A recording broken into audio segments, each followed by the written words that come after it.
Dear students, welcome to our YouTube channel biology by Deepak Nain.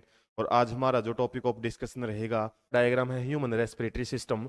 और इसको भी डिटेल में आपको एक्सप्लेन किया जा चुका है। बस बुक का डायग्राम इसलिए दिखाया है क्योंकि बुक का डायग्राम एज इट इज आपसे पूछे। और लेबलिंग है वो आपको ध्यान रखनी है। जैसे डायफ्रागम है ना, ये यहाँ पे काम करता है हमारे लंग्स को। जब ये नीचे की तरफ मूव करता है तो फैला देता है लंग्स को, वॉल्यूम है वो बढ़ा देता है, एयर है वो इनटेक हो जाती है। और डायफ्राम की शेप है, यदि इस तरीके से हो तो सिंपल याद रखो क्या करवा रहा है ये, एक्सहेलेशन करवा रहा है, ये एयर को बाहर निकाल रहा है। और यदि ये बिल्कुल फ्लैट है उस केस में क्या है, इनहेलेशन करवा, इनहेलेशन।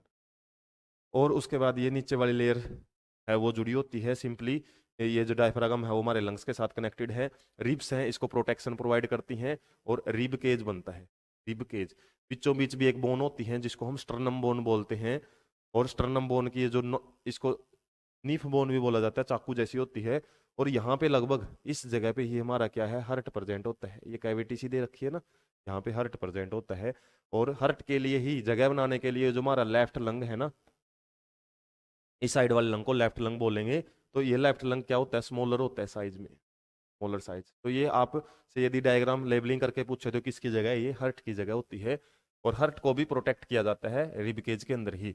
रिंग्स ऑफ कार्टिलेज क्या होती हैं, ये छल्ले से बने होते हैं जो हमारे ट्रैकिया के अंदर, इनको रिंग्स ऑफ कार्टिलेज बोलते हैं। ये क्या करती हैं, कोलैप्सिंग होती है ना, जब कोलैप्सिंग ऑफ ट्रैकिया उसको बचाते हैं। कोलैप्सिंग का मतलब जैसे हम एक प्लास्टिक की पाइप हमारे वाटर की होती है ना, उसमें से पानी भरेंगे तो स्वेल अप फूल जाती है एकदम से। जैसे मोटर बंद होती है हमारी, या फिर जो सबमर्सिबल है वो बंद होते हैं, वो क्या होते हैं एकदम से पीछे की तरफ खींचते हैं ना वाटर, तो हमारी जो जो प्लास्टिक की नालियां हैं वो पिचक जाती हैं, कोलैप्स हो जाती है। ऐसे ही ये कोलैप्सिंग ना हो इसके लिए क्या होते हैं, छल्ले से बने होते हैं। ऐसे ही इसी चीज से बचने के लिए आजकल की जो पाइप हम ज्यादातर देखते हैं ना, वो रिंग्स की फॉर्म में आती हैं। एसी वाली ट्यूब है हम देखते हैं, वॉशिंग मशीन में जो भी पाइपें लगी होती हैं, जो वाटर आउटलेट की होती है और जो वाटर इनलेट की होती है, वो भी रिंग्स बनी होती हैं। तो उसी टाइप की है, वो पिचकती नहीं है इतनी इजीली। और यहाँ पे लेरेंक्स होता है, लेरेंक्स को हम क्या बोलते हैं, साउंड बॉक्स भी बोला जाता है। इसी के अंदर वोकल कॉर्ड प्रेजेंट होते हैं। इसी की उभरी हुई स्ट्रक्चर को हम एडम्स एप्पल भी बोलते हैं, एडम्स एप्पल। साइंटिस्ट के नाम के बेस पे एडम्स एप्पल बोला जाता है। फेरेंक्स क्या है, कॉमन चैम्बर होता है। और इस फेरेंक्स के बाद ही एक साइड किसकी चली जाती है, सिंपली ट्रैकिया की। और एक जो रास्ता है वो किसकी तरफ चलता है, फूड पाइप की तरफ। उसके बाद माउथ कैविटी है, यहाँ पे नेजल कैविटी है। और नेजल कैविटी के जो ओपनिंग है उसको हम नोस्ट्रिल भी बोलते हैं, नोस्ट्रिल। उसके बाद यहाँ पे ब्रांचिंग वगैरह होती है। और जब हमारी ट्रैकिया है सबसे पहली ट्यूब में कन्वर्ट होती है, उसको हम प्राइमरी ब्रोंकाई बोलते हैं। उसके बाद जब ये ब्रोंकाई आगे डिवाइड हो जाती है उसको सेकेंडरी ब्रोंकाई बोलेंगे, इसको हम टर्सरी ब्रोंकाई बोलेंगे।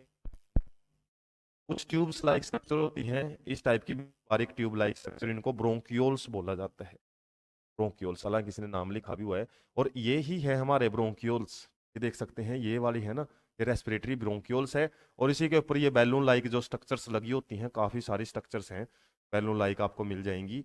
इन्हीं को हम एलोलाई बोलते हैं। इसी एलोलाई के क्या है, काफी सारी जो ब्लड कैपिलरीज हैं उन्हीं से होता है। जो एयर यहाँ पे आई है ना, एयर इस तरीके से होती हुई इन रास्तों से होती हुई यहाँ पे बढ़ती है, लास्ट में बैलून लाइक स्ट्रक्चर्स के पास जाती है।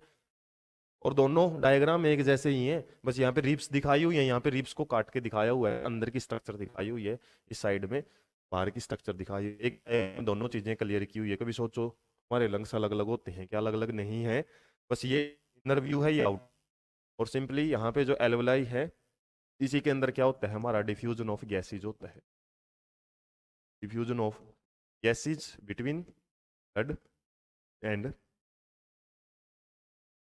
ब्लड एंड एयर, या फिर एनवायरमेंटल एयर। एनवायरमेंटल एयर यहीं तक पहुंचती है, या फिर हम बोल सकते हैं यहीं पे क्या है, एक्सटर्नल ब्रीदिंग होता है। एक्सटर्नल ब्रीदिंग इस जगह पे एलोलाई के अंदर। तो ये डायग्राम में जो भी चीजें आपसे, और ये एलोलर सैक, सैक मतलब थैली लाइक स्ट्रक्चर, इसी को हम एलोलर सैक भी बोलते हैं। सैक मतलब थैली को बोला जाता है। इस तरीके से आप इस डायग्राम से रिलेटेड जो कॉन्सेप्ट है वो याद रख सकते हो।